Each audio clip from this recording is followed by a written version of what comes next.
सिमिलपुर कार्तिक महोत्सव आनुकूल्य क्रीड़ा और नृत्यर प्रतियोगिता बांकी डमपड़ा अंचल सेवा और सांस्कृतिक कार्यक्रम को नहीं कार्तिक महोत्सव सिमिलपुर चलित वर्ष छात्र और छात्री भौतिक विकास और स्वास्थ्य मानसिक वृद्धि विवेकानंद स्कूल रे होइथिला क्रीड़ा प्रतियोगिता।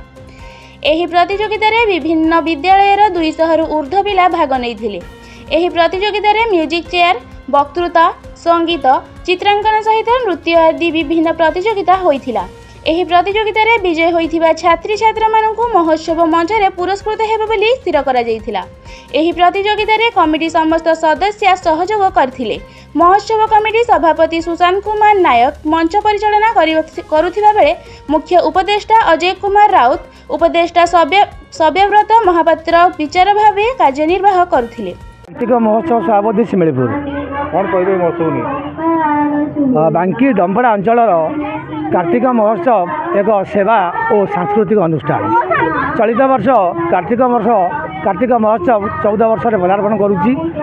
नवेम्बर 5 तारिख रु 8 तारिख पर्यंत कमर्शियल कार्यक्रम स्टेज कार्यक्रम अच्छी। ओडिशार कोण अनुकोण मेलोडी डांस एवं छोट छोट पिला कार्यक्रम पाइक नाच विभिन्न प्रकार सांस्कृतिक कार्यक्रम करा जाउची एवं 13 तारिख और 14 तारिख महोत्सव तरफ 2टी नाटक परिवेशन कार्यक्रम करा जाउची। आउ चलित वर्ष ब्लड डोनेशन कैंप छोट छोट पिला क्रीड़ा प्रतियोगिता पिला शारीरिक मानसिक और बौद्धिक निवास निमंते जो कार्यक्रम उद्दिष्ट ता ये कार्तिक महोत्सव करुच्ची। आउ समस्त जनसाधारण को अनुरोध करुचु यही कार्तिक महोत्सव रे समस्ते आसतु एवं सहयोग करंतु। सत्यव्रत महापात्र उपदेष्टा कमिटी सभ्य कार्तिक महोत्सव सिमिलपुर। कौन कहे महोत्सव तो महोत्सव आमर आज की 14 वर्ष है आम पालन कर बहुत बाधा विघ्न ए महोत्सव उपजिले आज गोटे सफल महोत्सव सफल रूपायन गोटे महोत्सव आकार में गोटे गणपर्व आकार में ये आम अंचल धारण कर मिनिमम 5 दिन धरी ये महोत्सव पालन कर आमर 5 तारिख महोत्सव आरंभ हो 5 रु 8 पर्यंत महोत्सव आम अंचल प्रथम आम प्राधान्य देउछु कला संस्कृति परंपरा एवं आम पिला पाखे कौन क्वालिटी क्वांटिटी शिक्षा क्षेत्र में एवं गीत नाच खेल कूद ये सब क्षेत्र में कौन क्वालिटी क्वांटिटी अच्छी सबको मूल्यांकन करी ये महोत्सव बहुत आडम्बरपूर्ण भाव में पालन कर महोत्सव जो मैंने ये प्रतियोगिता भाग नहीं क्षेत्र नुहे आम महोत्सव स्टेज भी आहरी कला सांस्कृतिक कार्यक्रम आम अंचल अच्छी जो मैंने प्रतियोगिता कार्यक्रम भाग ने निश्चिंत भाव में महोत्सव तांको उपयुक्त सम्मान प्रदान कर महोत्सव पड़िया। मु सुकांत बेहरा सरपंच सिमिलपुर ग्राम पंचायत। कौन कहे आगे कार्तिक महोत्सव केते वर्ष है होमती कौन चल कार्तिक महोत्सव दीर्घ 14 वर्ष है तार माने आमर ग्रामांचल तार गोटे अलग प्रकार तार परिचय अच्छी। कार्तिक महोत्सव कमिटी पिलानु धन्यवाद भी दूसरी ये द्वारा से मैंने 14 वर्ष है गोटे सांगठनिक कार्यक्रम करवाटा एटा छोट कथा नुहे।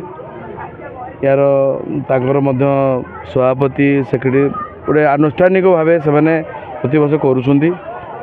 एथर 2025 कार्यक्रम आमर 5 तारिख रु 8 तारिख पर्यंत अच्छी कि सांस्कृतिक कार्यक्रम सहित मैंने आमर जोड़ा आम गेस्ट आसी किसी मेलोडी हो गीत नाच प्रोग्राम अच्छी। आहरी सबुठ बड़ कथा हूँ 13-14 तारिख में आमर यही कार्तिक महोत्सव पिला द्वारा ग्राम आउ गोटे ग्रामवासी निजस्व नाटक निजे नाची नाच करों निज डायरेक्टर डाकी निजे नाच प्रदर्शन करेंगे सेटा ग्रामांचल संस्कृति में गोटे बहुत शुभंकर खबर। लोक तो यात्रा लक्ष लक्ष मगाऊँ किंतु निजे शिखी नाच कर लोक मागणा देखा यहाँ हूँ सब बड़ कथा। महोत्सव को लेकिन कौन बार्ता महोत्सव हूँ भाईचारा ग्रामांचल महोत्सव देखो बांकी महोत्सव देखुवे सी गोटे बांकी गोटे आमर माने डिस्ट्रिक्ट लेवल रे तार ना जमी तेणु आमर बांकी डमपड़ एरिया आमर एमती बहुत ये बहुत महोत्सव चलती।